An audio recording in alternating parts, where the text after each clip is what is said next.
Hello students, आज हम class 5th के यूनिट नंबर 2 का चैप्टर फ्लाइंग टुगेदर करने जा रहे हैं, यानी एक साथ उड़ो। इसको शुरू करने से पहले अगर आपने अभी तक हमारे चैनल को सब्सक्राइब नहीं किया तो कर लीजिए और बेल आइकन को क्लिक कर लीजिए, जिससे सबसे पहले न्यू वीडियो का नोटिफिकेशन आप लोगों के पास ही पहुंच सके। तो चलिए शुरू करते हैं चैप्टर को, flying together. What are some of the things your parents and teachers tell you to do on time? Get up in the morning, do the homework, place your school bag. यानी ऐसी कौन कौन सी चीज़ें होती हैं जिन्हें आपके मम्मी पापा या आपकी जो टीचर्स होती हैं वो कहती हैं कि जल्दी करो, समय पर करो। जैसे आपसे मम्मी पापा कहते होंगे कि सुबह समय पर उठना चाहिए, या आपकी टीचर्स कहती होंगी। और आपकी टीचर क्या कहती हैं, अपना होमवर्क समय पे करना चाहिए और अपना स्कूल बैग को पैक भी समय पर करना चाहिए। तो ये कुछ चीज़ें होती हैं जो कि हमें टाइम पर करनी चाहिए। What happened when you didn't do as they asked you to do? यानी अब क्या होगा जब आप उन चीज़ों को समय पर ना करें।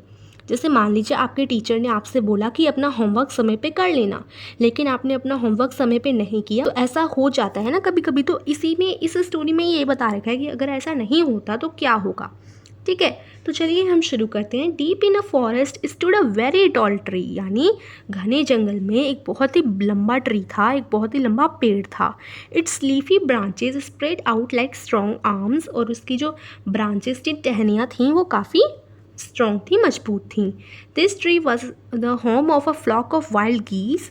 दे felt safe there. One of the geese was a wild old bird, यानी जो था ना पेड़, वो गीज़ का घर था। गीज़ आप लोगों को बताऊंगी बर्ड्स होती हैं वाइट कलर की, उनका घर था। लाइक यहाँ पर देखिए काफ़ी गीज़ रहती थी, ये होती हैं गीज़, वाइट कलर की बर्ड्स होती हैं। ठीक है, तो ये सारी काफ़ी झुंड में रहती थी, फ्लॉक रहता था इनका, यानी काफ़ी गीज़ रहती थी इधर। वाइल्ड गीज़ यानी जंगली गीज़ रहती थी। दे फेल्ट सेफ्टी, और जो सारी गीज़ थी वो अपने आप को सुरक्षित महसूस करती थी पेड़ पर। One of the geese was a wise old bird, और इनमें से जो एक गीज़ थी, यहाँ पर आप देख पा रहे हैं, जो एक गीज़ थी वो काफ़ी बूढ़ी थी लेकिन काफ़ी समझदार थी। तो ये वाली जो गीज़ है वो बूढ़ी है और काफ़ी समझदार भी है। तो यहाँ पर एक गीज़ ऐसी रहती थी जो बूढ़ी थी और बहुत समझदार थी। वन ऑफ द गीज, हाँ यहाँ पर देखिए, he notice the small creeper at the foot of the tree, he spoke to the other birds about it. तो जो बूढ़ी गीज थी जो कि काफ़ी समझदार थी, वो उसने एक बार देखा कि हमारे पेड़ पर एक क्रीपर हो रहा है, क्रीपर उठ रहा है हमारे पेड़ के फुट पर। तो उसने ये सारी बात सारी बर्ड्स को बताई कि देखो यहाँ पर क्रीपर जो है वो उग रहा है। तो क्रीपर क्या होता है, देखिए क्रीपर जैसे कोई ट्री होगा, यानी मान लीजिए ये कोई ट्री है, इसमें जो नीचे से है ये एक ट्री है, इसमें यहाँ से एक ना बेल सी होती है। क्रीपर यानी एक ऐसी बेल जो कि उगती जाती है लाइक वो पेड़ों पर भी उगती है। जैसे हम ये मान लीजिए क्रीपर है जो कि इस तरीके से पेड़ों के ऊपर चढ़ते जाता है। जैसे यहाँ पर मैं आपको एक दिखाती हूँ, यहाँ पर जो बूढ़ी जो बर्ड थी ना, इसने बूढ़ी गीज़ थी समझदार वाली, उसने नोटिस किया कि क्रीपर जो है वो उग रहा है। तो यहाँ पर देखो, यहाँ देखिए आप, ये क्रीपर होता है, ये इस तरीके की बेल होती है जो कि उगती है ऊपर की तरफ। लाइक इधर ये बेल अभी धीरे धीरे करके ऐसे इतनी बड़ी होती जाएगी, यहाँ पर देखिए इतनी बड़ी हो जाएगी, पूरे पेड़ तक चढ़ जाएगी। इस तरीके से ये बड़ी होती जाती है और काफ़ी मजबूत होती जाती है जैसे ये बड़ी होती जाती है। तो ये पेड़ों पर चढ़ती जाती है, हम कह सकते हैं ये उगती रहती है, लंबी होती रहती है, इसको हम क्रीपर कहते हैं। तो एक बार जो बूढ़ी बर्ड थी उसने नोटिस किया, उसने ध्यान दिया कि हमारे पेड़ पर क्रीपर ग्रो हो रहा है। तो उसने सभी बर्ड्स को उसके बारे में बताया और कहा, do you see that creeper, he said to them. तो वो जो बूढ़ी बर्ड थी जो कि काफ़ी समझदार थी, वो कहती है, तुम देख नहीं पा रहे, यहाँ पर एक क्रीपर जन्म ले रहा है, क्रीपर उग रहा है। लेट अस डिस्ट्रॉय, चलो हम इसको ना ख़त्म कर देते हैं, इसको मार देते हैं। डिस्ट्रॉय यानी ख़त्म कर देते हैं, एक तरीके से मार देना उसको। वाई मस्ट वी डिस्ट्रॉय, तो फिर वो पूछती हैं, जो बाकी की जो चिड़ियाँ होती हैं, बाकी की जो गीस होती हैं, वो पूछती हैं हम उसे मारे क्यों। आज द गीस इन सरप्राइज, वो हैरान होकर पूछती हैं हमें इसे मारने की क्या ज़रूरत है। इट इज़ सो स्मॉल, ये तो बहुत छोटा है। What harm can it do my friends, तो वो कहते हैं कि ये तो बहुत छोटा है। बाकी की जो चिड़िया कहती हैं हमें इसे मारने की क्या ज़रूरत है, तो बहुत छोटा क्रीपर है और इससे हमारा क्या नुकसान होगा, ये हमें क्या नुकसान पहुंचा सकता है। My friends, replied the wise old bird, that little creeper will soon grow as it creeps up this tree, it will become thick and strong. तो अब जो बूढ़ी बर्ड थी जो कि काफ़ी समझदार थी, वाइज यानी काफ़ी समझदार थी, वो बोलती है, मेरे दोस्तों देखो ये अभी तो बहुत छोटा क्रीपर है, लेकिन जल्दी ही ये बहुत बड़ा हो जाएगा, और जैसे जैसे ये बड़ा होता जाएगा ये हमारे पेड़ पर क्रीप अप होता जाएगा, यानी हमारे पेड़ पर इस तरीके से चढ़ते जाएगा, और जैसे जैसे ये चढ़ते जाएगा ये थिक बन जाएगा और स्ट्रॉन्ग बन जाएगा, यानी ये मजबूत हो जाएगा, और फिर तो हम इसको काट भी नहीं पाएंगे। तो अच्छा तभी रहेगा जब हम इसे छोटे में ही काट दें, वरना जब ये बहुत बड़ा हो जाएगा तो हम इसे काट भी नहीं पाएंगे और ये काफ़ी मजबूत हो जाएगा। What of that? asked the geese. What harm can a creeper do us? तो उसने कहा तो क्या हुआ, हमारा क्रीपर क्या कर सकता है, हमें क्या नुकसान पहुंचा सकता है क्रीपर, हो जाने दो इससे बड़ा। ऐसे कहती हैं बाकी की चिड़ियाँ। Don't you see, replied the wise bird, with the help of that creeper it will be possible for someone to climb this tree. A hunter can come up and kill us all. तो अब जो बूढ़ी बूढ़ी bird थी जो कि काफ़ी समझदार थी, वो कहती है कि तुम देख नहीं पा रहे हो, डोंट यू सी का मतलब है तुम देख नहीं पा रहे हो, with the help of that creeper, यानी इस क्रीपर की मदद से, जो कि उगता जा रहा है, इस क्रीपर की मदद से it will be possible, possible मतलब मुमकिन हो सकता है किसी के लिए भी, टू क्लाइम दिस ट्री, यानी इस पेड़ पर चढ़ना। तो क्या होगा, एक हंटर इस पेड़ पर चढ़ सकता है क्रीपर की मदद से। तो जैसे ये क्रीपर बड़ा होते जाएगा तो ये मजबूत हो जाएगा, तो इसकी मदद से कोई भी हमारे पेड़ पर चढ़ पाएगा, और ऐसे अगर ये लंबा हो जाएगा तो जो हंटर है, जो शिकार करने वाले लोग होते हैं, वो भी ऊपर आ जाएंगे और हम सबको मार देंगे। ऐसा कहती है वो वाइज बर्ड। फिर और बर्ड्स क्या कहती हैं बाद में, ऐसा सुनकर वो कहती हैं, well there's no hurry, they replied. तो बाकी की जो चिड़ियाँ बोलती हैं कि अरे इसमें जल्दी की क्या बात है, अभी तो बहुत समय है इस क्रीपर को बड़ा होने में, the creeper is very small, अभी तो ये बहुत छोटा है। It would be a pity to destroy it now, अभी इसे ख़त्म करना, अभी इसे मारना कोई काम की बात नहीं है, मतलब बात नहीं बनती है, अभी इससे बड़े हो जाना तो हम इसे मार देंगे, इतना ज़रूरी नहीं है, अभी तो बहुत ही ज़्यादा छोटा है। तो ऐसा कर उन्होंने जो बूढ़ी बर्ड थी उसकी बात टाल दी।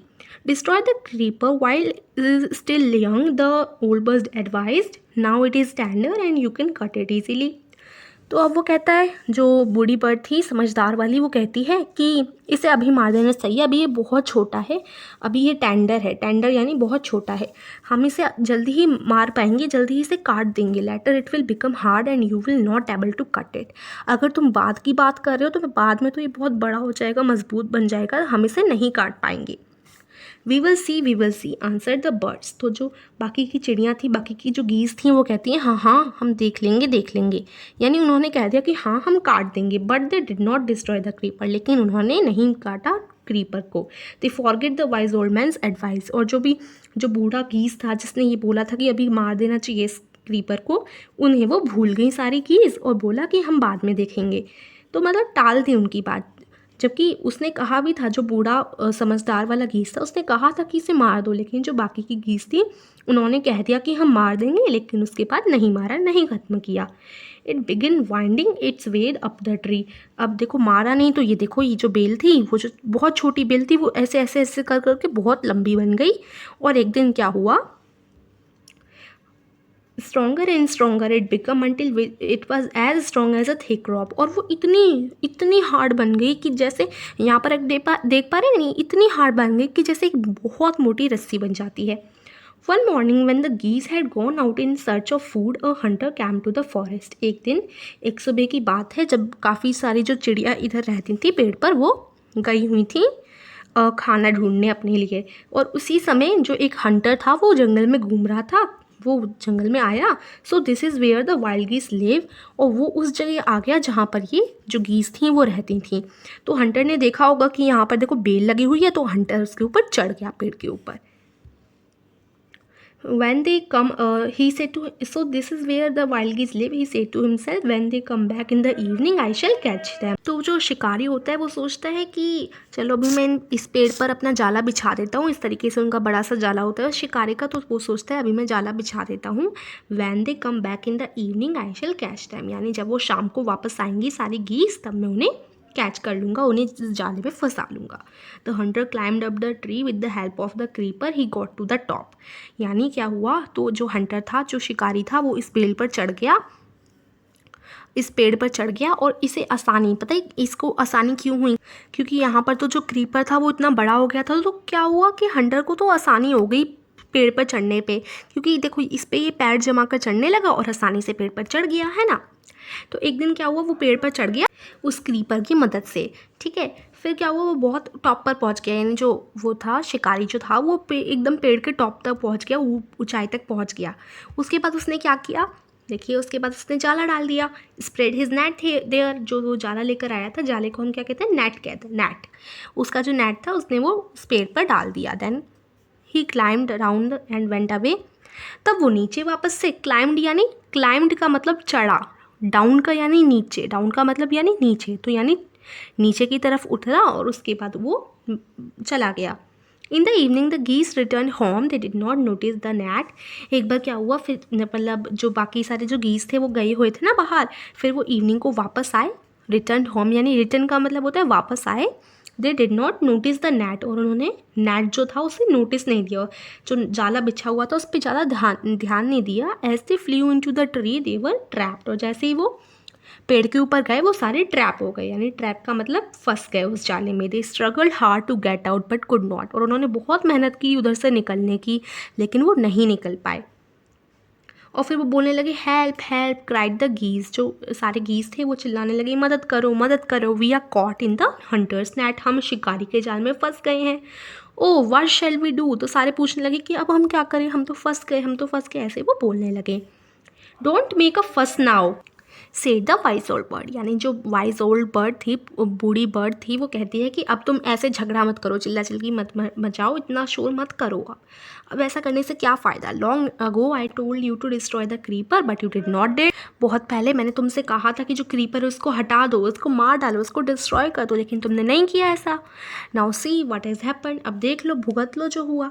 जो ओल्ड बर्ड थी वो इस तरीके से कहती है, tomorrow morning the Hunter will come back and kill us all, और वो कहती है कि अब कल सुबह जो शिकारी है वो वापस से आएगा और हम सबको मार डालेगा। We were foolish वैप the birds, तो जो गीस थी वो सारी बोलती हैं कि हम तो पागल हैं, हम तो बुद्धू हैं। वी आर फुलिश, फुलिश का मतलब होता है हम तो बुद्धू हैं। We are very sorry we did not listen to you, हम बहुत माफ़ी मांगना चाहते हैं, हम आपसे माफ़ी मांगते हैं कि हमने आपकी बात नहीं सुनी। सारी जो गीस थी वो ऐसा कहती हैं उस बूढ़े आदमी से, मतलब बूढ़े गीस से, please tell us what to do. फिर जो बाकी गीस होती हैं वो वाइज मैन से पूछती हैं, वाइज गीस से पूछती हैं कि अब हम क्या करें, हमें प्लीज़ बताओ। तो then listen carefully replied the wise bird, तो जो बूढ़ी समझदार बर्ड थी वो कहती है अच्छा तुम जानना चाहते हो क्या करना चाहिए, तो प्लीज़ ध्यान से सुनो। लिसन केयरफुली का मतलब होता है ध्यान से सुनो।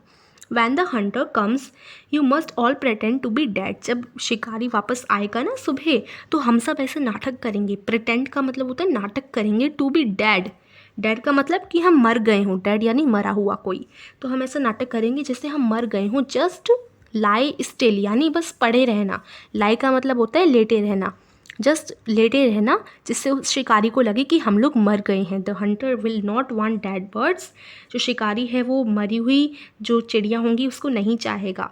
ही will throw us to the ground, तो जो शिकारी होगा वो हम सबको ज़मीन पर फेंक देगा, है ना, क्योंकि उसे जाला निकालना होगा अपना, तो वो हम सबको ज़मीन पर फेंक देगा, क्योंकि उसे तो पसंद, उसे मरी हुई बर्ड थोड़ी ना किसी को पसंद आती हैं। It will then be easy for him to climb down, collect the dead birds and take them home. When the last of us been thrown down, we must quickly get up and fly away. तो वो जो कहती है जब वो एक एक करके हमको नीचे डालेगा ना, तो जब हम में से आखिरी भी नीचे वो डाल देगा, जब हम सभी नीचे, जब वो शिकारी जो है सभी बर्ड्स को नीचे डाल देगा, तब हम सब उड़ जाएंगे। वो ऐसा कहती हैं कि पहले तो हम मरा हुआ सा ऐसा एक्टिंग करेंगे कि हम मर गए हैं, ऐसा नाटक करेंगे। उसके बाद जैसे ही शिकारी सबको नीचे फेंक देगा तो हम सब उड़ जाएंगे। In the morning the hunter came to the tree and climbed up, तो फिर सुबह हुई, यही उनका प्लान था अब कि हम ऐसा ही करने वाले हैं, यही नाटक करने वाले थे वो लोग। सुबह हुई, वापस शिकारी आया और उस पेड़ पर चढ़ गया। He looked at the geese in the net, और उन्होंने उस शिकारी ने देखा कि वाह जाले में तो फंस गई हैं सारी गीज़, और जो सारी गीज़ थी वो कैसा नाटक कर रही थी, मरी हुई सा नाटक कर रही थी। He looked at the geese in the net, they all are dead, he muttered to himself, तो अब जो शिकारी था वो देखता है सारे गीज़ को जाले में फंसा हुआ और कहता है अरे ये तो मरी हुई हैं, they all are dead, dead मतलब मरी हुई हैं ये सब तो। He throw them out of the net one by one. तो वो एक एक करके सारी चिड़ियाओं को उठा के नीचे ज़मीन पर फेंकता जाता है। These birds lay still until the last one has been throw down. और ये जो चिड़ियाँ हैं, जो गीज़ हैं, ऐसा नाटक करती हैं कि हम मरे हुए हैं जब तक कि आखिरी जो बर्ड बची थी उसको शिकारी ना फेंकते नीचे। Then all at once they got up, flap their wings and flew away. फिर जैसे सारे जो बर्ड्स होती हैं वो नीचे फेंक जाती हैं, तो सारी जो होती हैं वो अपने पंख फड़फड़ाने लगती हैं, उड़ जाती हैं। फ्लू अवे यानी उड़ जाती हैं। The Hunter was taken by surprise. तो जो हंटर था, जो शिकारी था, वो तो सरप्राइज रह जाता है, हैरान रह जाता है। From the top of the tree he watched all the geese fly away. और पेड़ के सबसे ऊपर बैठकर वो सारी चिड़ियाओं को उड़ के देखता रहता है कि सारी तो उड़ गई। देखिए उसका फेस देखिए ज़रा, कितना फ़नी एक्सप्रेशन है ना। तो ऐसे सारी चिड़ियाँ उड़ जाती हैं। तो यही थी हमारी स्टोरी, बहुत अच्छी थी। और शिव कुमार राइटर हैं, adapted from stories for Panchatantra a wise old bird. ठीक है, तो ये पंचतंत्र से ली गई है। अब देखिए यहाँ पर हम देखते हैं न्यू वर्ड्स इसके, हमने क्या क्या जाना है इसमें। गीज़ का मतलब होता है ऐसी चिड़िया, आपको पता है ना, चिड़िया जो मैंने आपको दिखाई ये होती हैं गीज़, इनका मतलब होता है गीज़। ठीक है, उसके बाद देखिए क्रीपर हमने जाना। क्रीपर एक ऐसा प्लांट होता है जिससे सपोर्ट की ज़रूरत होती है उगने के लिए। तो वो किसी दीवार पर उगता रहता है या फिर एक ट्री पर उगता रहता है। जैसे यहाँ पर जो था, ये जो यहाँ पर देखिए, ये जो था ये पूरा एक बेल टाइप की होती है। तो ये जो बेल थी वो यहाँ ट्री पर उग रही थी, क्योंकि इसे सहारे की ज़रूरत होती है। तो ये जो ट्री था वो इसका सहारा बन गया था, और ये इस तरीके से ट्री के ऊपर उगती रहती है। या तो ये दीवार पर भी उगती हैं कई सी, लेकिन ये जो वाली थी वो ट्री पर उगी थी। वाइंडिंग का मतलब होता है go in circular spiral course, circular direction में चलना, स्पाइरल कोर्स हम कह सकते हैं। मटर का मतलब होता है मटर का मतलब होता है बड़बड़ाना। जैसे हम अपने आप से बड़बड़ाते हैं ना, कई लोग बड़बड़ाते हैं, मतलब धीरे आवाज़ में बोलना, धीमी आवाज़ में बोलना। जैसे जब भी हम अपने आप से बड़बड़ाते हैं तो हम धीरे आवाज़ में बोलते हैं, है ना। तो उसको मटर्ड कहते हैं। फ्लैप्ड का मतलब होता है पंख फड़फड़ाना, पंख ही नहीं मतलब कुछ भी।